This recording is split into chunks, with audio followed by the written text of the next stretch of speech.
So basically, years ago, when we were young and we were still at college, I lived with my granddad, who'd gone on holiday without me.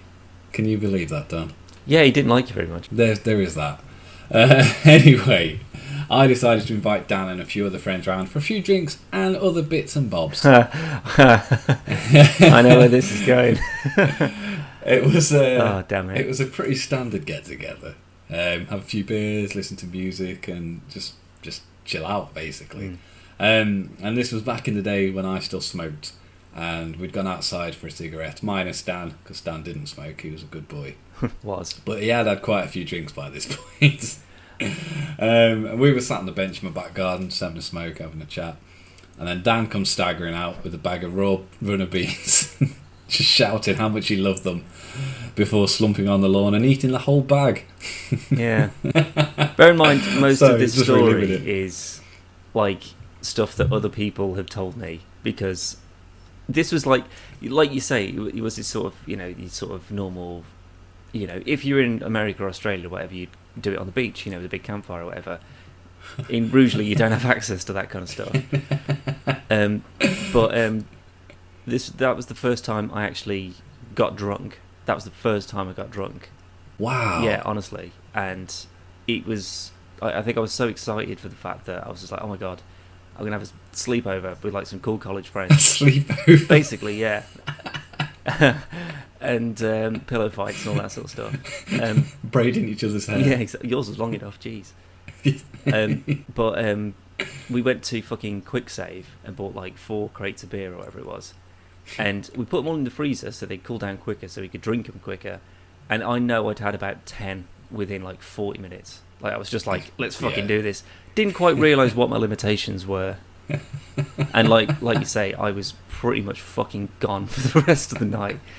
Oh man. Well, Dan, let me enlighten you. Oh, please do.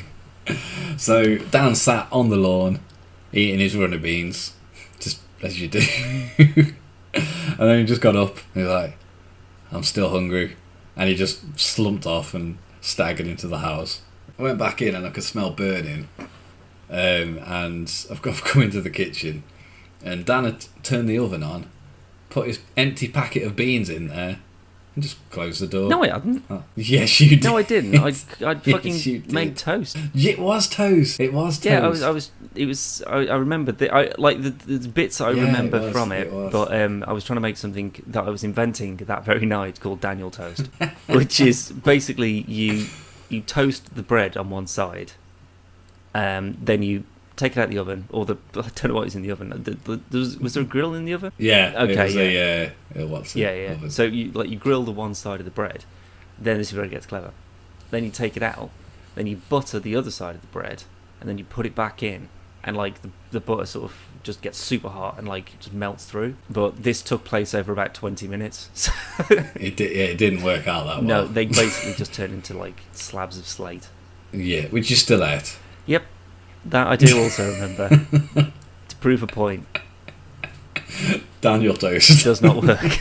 Don't try it at home. After the short crisis, we lost Dan for a little bit, and we went upstairs. He was in the bathroom, and luckily Dan informed me, dude, your dog's been sick. I didn't have a dog. Yeah. So it was just Dan. And then we gave him a duvet, and he slept in the bath. Yeah. We also drew a cock on his cheek. You drew a lot more than a fucking... You didn't draw a cock on me. You drew a bloody beard on me. And then everywhere else was just swear words. It just said fuck and arse. And just all over my bloody legs and everything. Most of which I didn't actually realise until I got home on the day. Which means that I got on several buses and trains, like walked through public, with obscenities written all over me like some fucking idiot. But it was a pretty good night though. Like, I do remember waking up in the morning in the bath covered in sick, just like, what the fuck happened?